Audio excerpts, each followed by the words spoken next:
We're back for your ears only. I'm Melissa Exelberth. I'm David Alpern with this quote from the news. Twitter mwitter, we will wipe out roots of all. That was Turkish Prime Minister Recep Tayyip Erdogan in a campaign speech as the government tried to block Twitter for circulating recordings of phone calls and leaked documents that implicated top officials and their relatives in a widespread corruption investigation. Ironically, last week was also Twitter's 8th anniversary. Now this. Toyota confronted a public safety emergency as if it were simply a public relations problem. The $1.2 billion payment represents the largest criminal penalty imposed on a car company in history of the United States. Scrutiny of the recall has expanded beyond the review by the federal regulators at NHTSA, the National Highway Traffic Safety Administration. As of now, 2 congressional committees have announced that they will examine the issue. And it's been reported that the Department of Justice is looking into this matter. As the world hung on every speck of speculation about the missing Malaysian jetliner and the fears it raised about accidental and man-made challenges to safety in the air, U.S. Attorney General Eric Holder reminded us of safety threats closer to home and to the ground. His announcement of a record criminal penalty against Toyota for covering up fatal flaws in gas pedal operation going back 4 years also sent a chill through domestic rival General Motors as it faces scrutiny over a long-delayed recall of many older models. Their faulty ignition system has been linked with at least a dozen fatalities and perhaps more than 300, as explained by Mary Barra, GM's first female CEO. Back at the start of the Toyota episode, we spoke about it with Clarence Ditlow, Executive Director of the Center for Auto Safety, founded by Consumers Union and Ralph Nader in 1970. And for your ears only, he's on the line again now to appraise what's happened since in the field of auto safety and automaker responsibility. Welcome back to the program. No, thank you.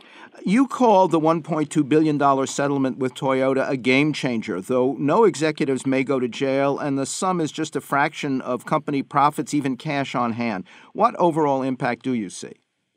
This is going to have a big impact because up until now, it paid the auto companies to conceal defects to avoid safety recalls that could cost more than the penalty. And now, all of a sudden, the maximum penalty has gone from $17 million during the Toyota days to $1.2 billion when the Department of Justice steps in. Talk more about the threat to Toyota contained in what's called a deferred prosecution agreement. Well, what is hidden behind this agreement is that there were criminal penalties brought against Toyota. And the deferred prosecution means that if you, Toyota, don't live up to the strict agreement of our settlement, and if you even begin to deviate from safety procedures and hide defects again, then we're going to reinstate the criminal prosecution and see if we can get criminal penalties assessed before a jury.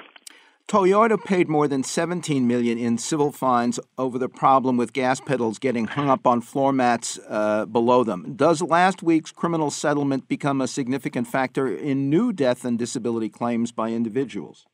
Well, in terms of their individual lawsuits, no. But what it will mean is we'll have fewer lawsuits in the future as we'll have fewer defective vehicles on the road to kill and injure consumers. In the Toyota case, court papers remind us the company actually canceled a corrective action to hide the fact that it was aware of the gas pedal problem while blaming driver error for accidental acceleration. Have such corporate cover-ups been usual in the car business, calculating the cost to correct versus possible penalties and image damage? Well, unfortunately, they are all too commonplace because what we see is settled lawsuit after settled lawsuit where there's a confidentiality agreement. You can't talk about it as part of the settlement. And what that means is the government doesn't find out about it, Center for Auto Safety doesn't find out about it, and the public doesn't benefit by getting a recall. To what degree do you see similarities between Toyota's actions and inactions and the long delay by General Motors in responding to complaints and accidents involving keys slipping out of the ignition switch, cutting off power steering, power brakes, and airbags? They're very similar. There's two differences. Number one, the so-called crash recorder on the cobalts and ions, they actually recorded the fact that the ignition was turned off and in the accessory mode. And in Toyota, the crash recorders were unclear as to what was causing the sudden acceleration. But more importantly, in the GM case, because of the bankruptcy in 2009, it wiped out all lawsuits on crashes that occurred before that. And these are crashes and defects that General Motors had covered up. So now that bankruptcy provision may very well be lifted and allow consumers who were victims of these concealed defects by GM to sue and recover compensation. Do you see greater leniency on the part of the government for the new GM because the ignition problem and the long delay in responding came before the record bankruptcy and under previous leadership? Well, we would hope that wouldn't be a factor, and it's now clear that whatever went on under the previous administration, this new administration has been stung by this cover-up, and they are going after GM hammer and tong. Both the Toyota and GM cases involve older models. What are your concerns about the predicted onset of new computer-driven vehicles, so-called smart cars, that minimize the chance for driver error that's the fault in so many, if not most, auto accidents? More safe overall or not?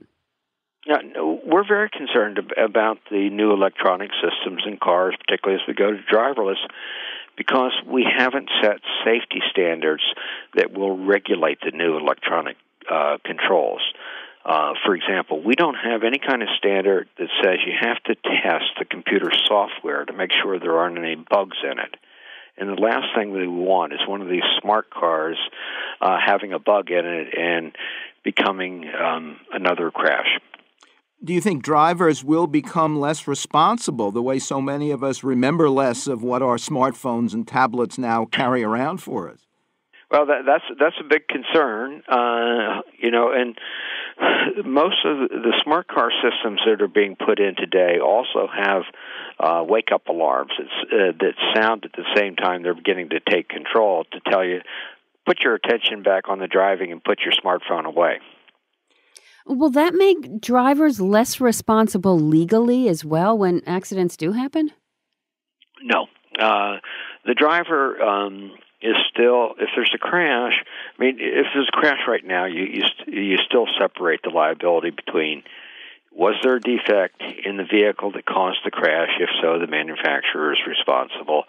If there wasn't a defect, then you hold the driver responsible for any flaws in their driving. And in the future, the same rule will apply. If there's a flaw in the computer that caused the crash, the manufacturer is liable.